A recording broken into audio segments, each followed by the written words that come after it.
কা আন্দোলনৰ ব্যস্ততা আৰু আৰক্ষীৰ অত্যাচাৰ এই গোটেই কথা বতৰাবিলাকত আচলতে ব্যস্ত হৈ থাকোঁতে এটা খুব গুৰুত্বপূৰ্ণ বিষয় অতি পলমকৈ আমি খবৰ পাইছোঁ যে গুৱাহাটীত এদিন পূৰ্বে দেওবাৰে নিশা এটা শোকাবহ পথ দুৰ্ঘটনা সংঘটিত হৈছে আৰু তাত ৰূপম বৰা নামৰ খানাপাৰাৰ এগৰাকী স্থানীয় যুৱকৰ থিতাতে মৃত্যু হৈছে। ৩০ বছৰীয়া যুৱকগৰাকী ডিউটি শেষ কৰি এপলো হস্পিটেলৰ পৰা ঘৰলৈ আহি আছিলে। সেই মুহূৰ্ততে সন্মুখৰ পৰা অহা এগৰাকী মন্ত্ৰীৰ কনভয়ৰ পুলিচৰ এখন গাড়ীয়ে মুখামুখিকৈ খুন্দা মৰাত তেওঁৰ মৃত্যু হৈছে আৰু বন্ধুগৰাকী ইতিমধ্যে হস্পিটেলৰ ICUত মৃত্যুৰ সৈতে যুঁজি আছে। এতিয়া কথাটো হ'ল যে ইমান ডাঙৰ এটা ঘটনা আচলতে অসমৰ সংবাদ মাধ্যমে যি ধৰণে তোলপাৰ লগাব লাগিছিল সেই বা যি ধৰণে প্ৰচাৰ হ'ব লাগিছিল সেই প্ৰচাৰ হোৱা নাই।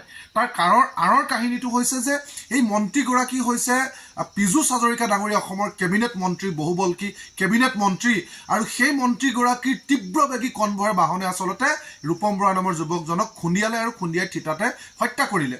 এতিয়া আমাৰ প্ৰশ্ন যে সাধাৰণ যিবিলাক ট্ৰেফিকৰ নিয়ম বা আমি দেখিবলৈ পাইছোঁ যে অসমত মন্ত্ৰীৰ কনভয়ৰ গাড়ীৰ যি দুৰাত্ম, কিছুদিন আগতে উজনি অসমত এটা ঘটনা সংঘটিত হৈছিল। আৰু কি এনেকুৱা কামত মন্ত্ৰীবিলাক জুই নোমোৱা গাড়ীতকৈ যে স্পীডত ঘূৰি ফুৰে, তেওঁলোকেতো অসমক বিক্ৰী কৰা ধান্দাতে ঘূৰি থাকে, মানুহৰ বিৰুদ্ধে কাম কৰা ধান্দাতে ঘূৰি থাকে। এনেকুৱাতো নহয় যে তেওঁলোকে বৰ মানুহ একদম জীৱন বদলাই দিব পৰা কামত আচলতে ঘূৰি ফুৰে ইমান তীব্ৰবেগী স্পীডত। সেইটো এটা সুকীয়া কথা। এতিয়া মূল কথাটো হৈছে যে সাধাৰণ ট্ৰেফিকৰ নীতি নিয়ম বা সাধাৰণভাৱে দুৰ্ঘটনাৰ ক্ষেত্ৰত যিবিলাক গোচৰ ৰুজু হয় বা আৰক্ষীৰ যি ভূমিকা, কেৱল মন্ত্ৰী হোৱাৰ কাৰণেই এই ঘটনাটোক কিয় আচলতে সেই ধৰণৰ ব্যৱস্থা গ্ৰহণ কৰা হোৱা নাই বা দুৰ্ভাগ্যজনকভাৱে সংবাদ মাধ্যমেও এই বিষয়টো যেনেকৈ প্ৰচাৰ কৰিব লাগে কিয় প্ৰচাৰ কৰা হোৱা নাই, এই কথাটো আচলতে খুব ডাঙৰ আজিৰ দিনটোৰ প্ৰশ্ন। আমাৰ কথা হ'ল যে আজি 2 বছৰ পূৰ্বে 2021 চনৰ নৱেম্বৰ মাহত যেতিয়া ৰাজকন্যা বৰুৱা নামৰ মিছ ইণ্ডিয়াৰ ফাইনেলিষ্টগৰাকীয়ে PWD লেবাৰ 8গৰাকীৰ ওপৰত গাড়ী চলাই দিছিলে, তাৰ মৃত্যু ঘটিছিল, শ্ৰমিকৰ মৃত্যু ঘটিছিল। সেই সময়ত তেওঁক আৰক্ষী জিম্মালৈ প্ৰেৰণ কৰা হৈছিল, তেওঁক বেইল দিয়াৰ কাৰণে আৰক্ষীক ৰিজাৰ্ভ ক্ল'জ কৰা হৈছিল, এটা বৃহৎ ঘটনা সংঘটিত হৈছিল, তেওঁ কাৰাবাস খাটিবলগীয়া হৈছিল সেই হিট এণ্ড ৰান গোচৰৰ কাৰণে। ঠিক একেই ধৰণে তেওঁ মানুহক খুন্দিওৱাৰ কাৰণে 304A অধীনত তেওঁ জেল হৈছিল।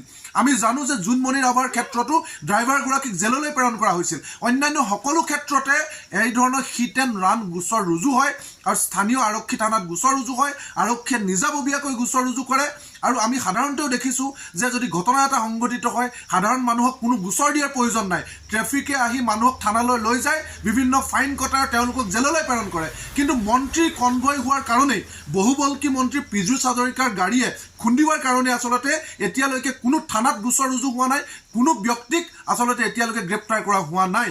এই ঘটনাটো কিয় ব্যতিক্ৰম হৈছে, কিয় আইন সকলোৰে বাবে সমান নহয়, ৰাজকন্যা বৰুৱা বা জোনমণি ৰাভাৰ ড্ৰাইভাৰ বা আন ঘটনাৰ দৰে কিয় এতিয়ালৈকে পীযুষ হাজৰিকাৰ গাড়ী চলোৱা চৰকাৰী চালকেই হওক বা সেইসকল আৰক্ষী, সাধাৰণতে GP সিং ডাঙৰীয়াই দেখিছোঁ যে জাতিৰ কাৰণে মাত মতা মানুহক, সাধাৰণ মানুহক ৰঙা চকু দেখুৱাই ধমকি দিয়ে, ভাবুকি দিয়ে, ব্লেকমেইল কৰে। কিন্তু তেওঁ আৰক্ষী যোৱা বাহন সেই বলেৰোখনৰ পিছফালে পুলিচ বুলি লিখা আছে আৰু প্ৰত্যক্ষদৰ্শীয়ে স্পষ্টভাৱে কৈছে যে সাধাৰণভাৱে আহি থকা এই বাইকখনক বা বাহনখনক কনভয়ৰ বলেৰোখনে ইমান জোৰত মাৰিছে, 2জন যুৱক চিটিকি পৰিছে, এজন থিতাতে মৃত্যু হৈছে।